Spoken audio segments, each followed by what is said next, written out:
Hi friends, welcome to my channel. இன்றைக்கி நம்ம சூப்பரான எண்ணெய் கத்திரிக்காய் குழம்பு எப்படி செய்யணும்னு பார்க்கலாம். இந்த மாதிரி அடுப்பில் எண்ணெய் விட்டுருக்கீங்க, நல்லெண்ணெய் தான்.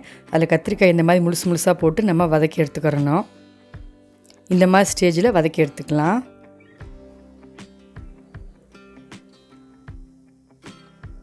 நடுவில் 4 கீத்தா கட் பண்ணிக்கிறலாம். அதே எண்ணெயில் இன்னும் ஒரு ஸ்பூன் நல்லெண்ணெய் விட்டுருக்கேன். எண்ணெய் நல்லா காயட்டும். எண்ணெய் காஞ்சிருச்சு, கடுகு உளுந்து சேர்த்துக்கலாம். கடுகு உளுந்து பொரிஞ்சது வெந்தயத்தை சேர்த்துக்கலாம். கடுகு உளுந்து 1/4 ஸ்பூன், வெந்தயம் 1/4 ஸ்பூன் சேர்த்துக்கிறணும். வெந்தயம் நல்லா பொரியட்டும். இப்போ சின்ன வெங்காயம் ஒரு 100 கிராம் சேர்த்துக்கிறலாம். சேர்த்து நல்லா வதக்கிக்கிறலாம். இப்போ கருவேப்பிலை சேர்த்துக்கலாம். சேர்த்து நல்லா வதக்கிக்கிறலாம். இப்போ 4-5 வெள்ளைப்பூடு சேர்த்துக்கலாம். இந்த குழம்பு எங்கள் ஆச்சி சொல்லி கொடுத்ததுங்க. இது எங்கள் ஆச்சி வச்சா சூப்பராக இருக்கும் டேஸ்ட்டாக.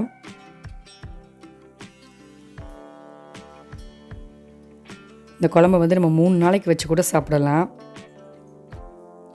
குழம்பு பழசாகதான் டேஸ்ட்டு நல்லாயிருக்கும்.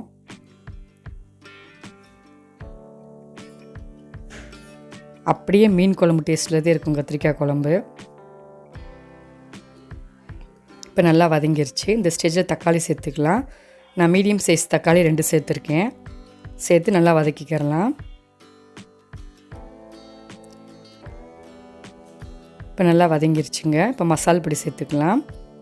மசால் பொடி 2 கரண்டி சேர்த்துக்கிறேன். வீட்டில் அரைச்ச பொடி தான்.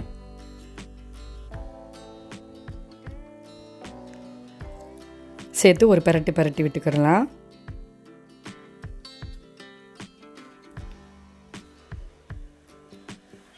இப்போ தண்ணி தேவையான அளவு சேர்த்துக்கிறலாம்.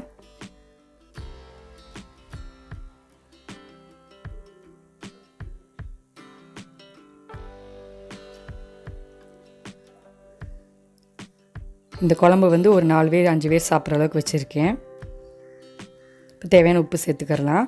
இது ஒரு 10 நிமிஷம் கொதிக்கட்டும்.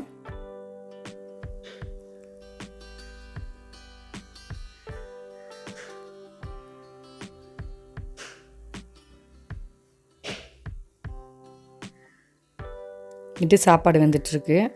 சாப்பாடு வெந்துருச்சு. இப்போ வடிச்சிடலாம். குழம்பு கொதிச்சிருச்சு. இந்த ஸ்டேஜில் நம்ம வதக்கி வச்சுருக்க கத்திரிக்காயை ஒன்றா சேர்த்துக்கிறலாம். கத்திரிக்காயை ஃபுல்லாக சேர்த்துட்டு ஒரு 5 நிமிஷம் கொதிச்சா போதும்.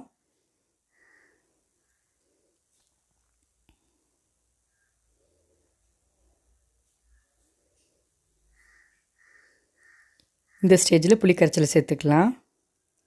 ஒரு 5 நிமிஷம் கொதிக்கட்டும். கொதிச்சிருச்சு. இப்போ நம்ம மாங்காய் ஒன்றா சேர்த்துக்கலாம். நான் கடல மாங்காயே ஒரு அரை மாங்காய் எடுத்திருக்கேன். ஏற்கனவே புளி தக்காளி வேறு சேர்த்துருக்கோம். மாங்காய் சேர்த்துட்டு ஒரு 5 நிமிஷம் கொதிக்கட்டும்.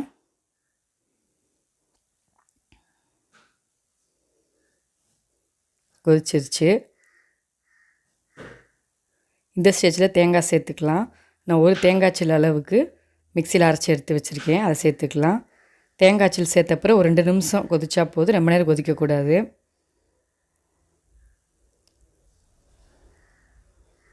இப்போ நமக்கு தண்ணியாக இருக்கிற மாதிரி இருக்கும். அப்புறம் கெட்டியாகிரும் குழம்பு.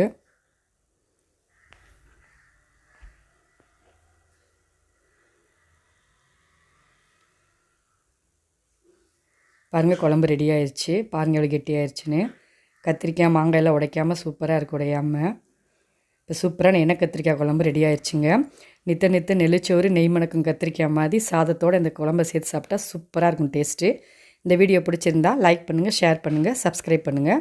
ட்ரை பண்ணி பார்த்துட்டு கமெண்ட் பண்ணுங்கள்.